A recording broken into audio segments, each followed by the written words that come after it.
Well, look, we got a lot to talk about today, but we can't go on to any topics until we mention Diddy. Diddy and Cassie and everything that's followed since then. I've heard a lot of different accusations, though. Yeah. I mean, of course, there's the gay rumors, and then there's the sexual assault rumors.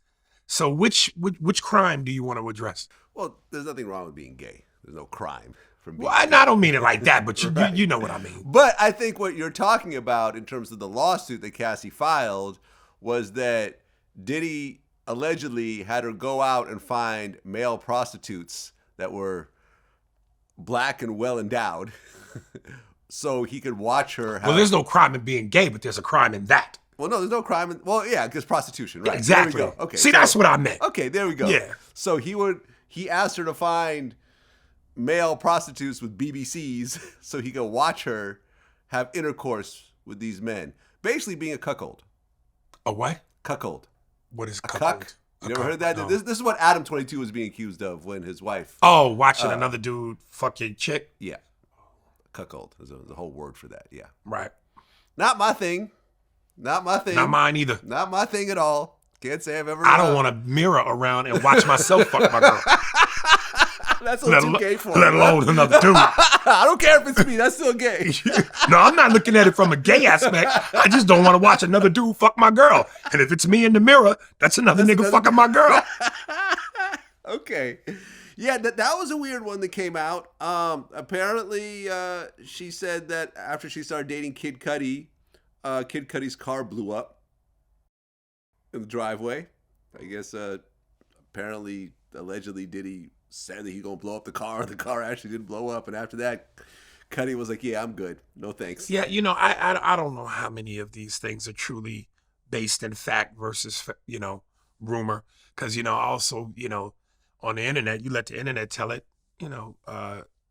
Diddy was responsible for both Biggie and Pac's death. So, yeah, I mean, the Biggie one is far-fetched. The Pac one is something he'll never be convicted for, even if it is true. But Right. but a lot of this stuff, I mean, for example, Roger Bonds, who was security for Diddy during that time, and who was mentioned in the lawsuit, has publicly come forward and said, yes, I did see these incidents, and I have 4 daughters of my own, and so forth.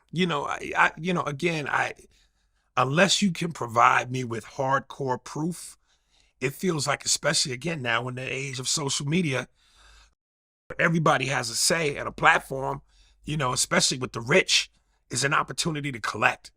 So, how much of this is just, I don't know what's true versus, greed and just dirty intentions. Well, I mean, why now? Okay, so I have a high degree of connections in this industry, and I talk to a lot of people. This is what I do for a living, right? 20 years in, and so forth.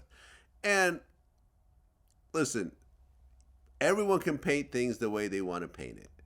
The reality is that in every relationship, oftentimes there's abuse that goes both ways.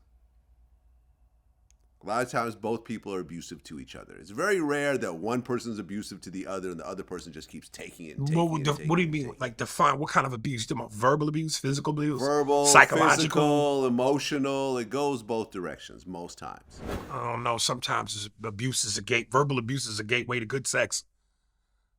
You know what I mean? Yeah. Well, especially if you're a black woman, nigga, bitch. Next thing you know, cue the porn music. Right. So, it depends I definitely had good sex after bad fights. But what I'm saying is that when it comes to this type of thing, you don't really know. You don't really know. But what I do know is that this is the fastest I've ever seen anyone settle a lawsuit in all my years. I've never seen, it was less than 24 hours. Well, he's got the money, so I don't necessarily associate that with some sort of guilt. If you want to put a lot of people get sued who have a lot of money, who have more money than Puffy. I've never seen anyone settle a lawsuit this quickly. So you think that's some sort of admission to guilt? I think that there's a certain degree of, I got to get this to go away as quickly as possible. And well, who wants a headache to last longer than it needs to? Well, if it's not true, people go to court. People are like, nah, this never happened. Yeah, but I'll go to court. But the process is a headache, though. And if you can alleviate the headache because you got the means and you ain't going to lose no sleep over it because financially it ain't hurting you, what difference does it make?